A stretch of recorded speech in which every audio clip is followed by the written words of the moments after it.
Welcome back to the news today. This is One on One. Amid the Israeli election preparations, many criticize that social issues like gay rights and equality are not sufficient part of election campaign. But on the issue of gay rights, within nearly every center, right and left party, there are sectors representing the LGBT community. My guest tonight, Amir Ohana, was chosen as number 32 in the right-wing Likud Party list for the parliament and chairs the party's LGBT rights group. Good evening. Thank you very much for coming. Good evening, Liz. It's so good to be here. Thank you very much. Just yesterday I was in a panel and we were discussing human rights. Mm-hmm. And we got to the point where we got to the conclusion that the talk and the conversation about human rights and rights of minorities, it's something that it became the talk between right and left. That if you are from the right, you don't understand or you cannot speak about human rights. And if you are from the right, you have all the legitimacy to speak about it. And how come it's weird for people that there is a gay man in the right-wing Likud Party? Unfortunately, you're right. It has become like a monopoly for the left-wing parties on human rights. But I think we should and we can and we are discussing human rights also in the Likud, and we have done so for many, many years. Even before we have established our group, Jaffa Likud, LGBT group of the Likud. At 2011, we had Limor Livnat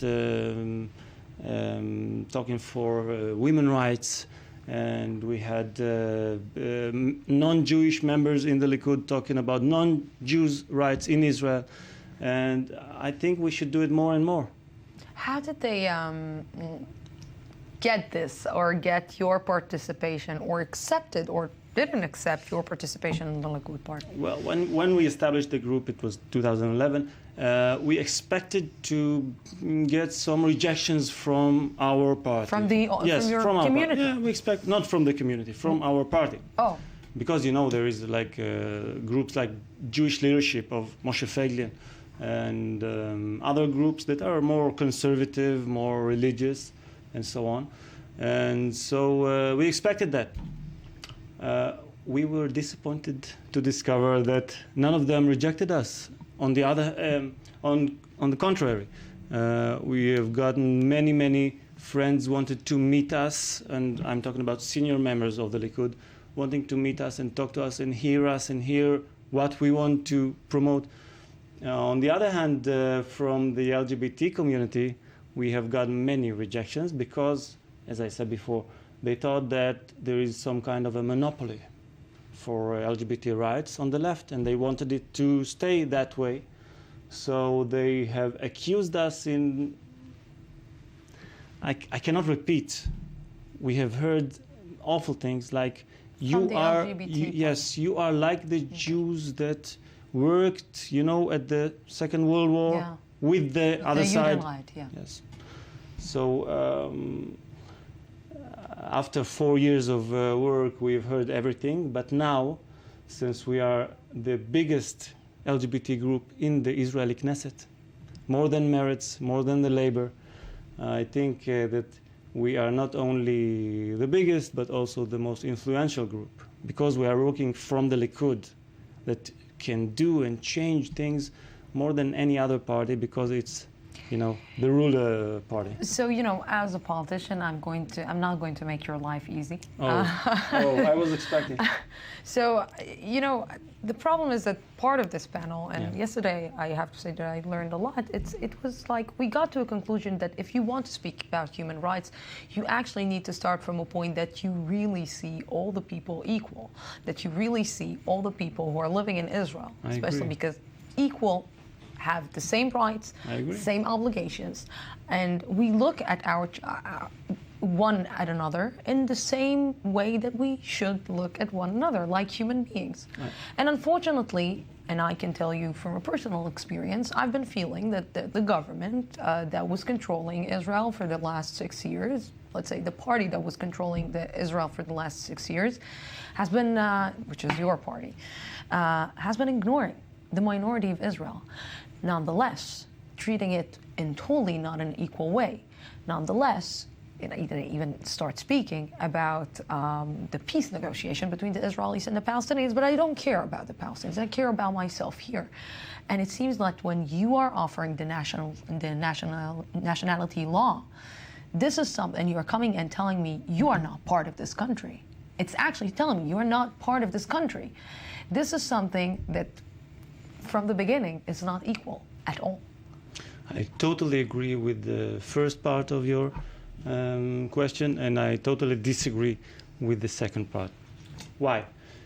Israel was established as a Jewish state, a home for all the Jews of the world. Of course, there were non-Jews in Israel, and there still are, and there always will be. So this is why I agree with the first part. I think we don't do enough, and we should do much more to integrate and to make the equality more substantial and true and real. Because I do agree that you should not suffer from discrimination at all in any field. But nationally, this is a home for the Jewish state. It should accept all minorities, as in other countries. You have to accept all minorities. Yes, of course. Because I will tell you why. Because if the Prime Minister is always talking about the Holocaust and mentioning the Holocaust, and I think that it is very clear that this state is Jewish. It's very clear to all the people who are living in Israel. And because the Jewish people went through what they went through in the Holocaust, because 6 million people were killed because they are Jews, this country should be and have to be Jewish and democratic. I totally These agree. two things have to go together, but it seems that for this government, Jewish and democratic are not going together. I disagree. I totally agree that it should be both Jewish and democratic, but I don't think that the law, the national law, changes that, because it says that Israel is a Jewish democratic state as 3 other basic laws. The Knesset basic law, and the human rights, the human dignity basic law, and the freedom of labor basic law. They all say that already for dozens of years. So there is nothing new about it. So, as I said, we must do more for our minorities' equality, but it will always stay the Jewish the home state. of the Jews. Yes. This is something that I think that Yes. this is something that is very agreed upon everyone who's living in here. But you will agree with me that we're not experiencing in Israel totally equal rights for all the parts. No, as I said, we should do more. And what I'm saying, and I will take you to somewhere else. A lot of criticism on the Likud Party that it lost the good Likud, that The liberal Likud. Likud. The liberal Likud. The Likud that was with Benny Begin, although he came back, with Dan Meridor, with a lot of people that actually, Rubi Rivlin, that built the real Likud. And it became a party of people who don't understand politics. Not only that they don't understand politics, is that they really forgot what the moral issues of this party actually are. I think the last primaries have proven otherwise.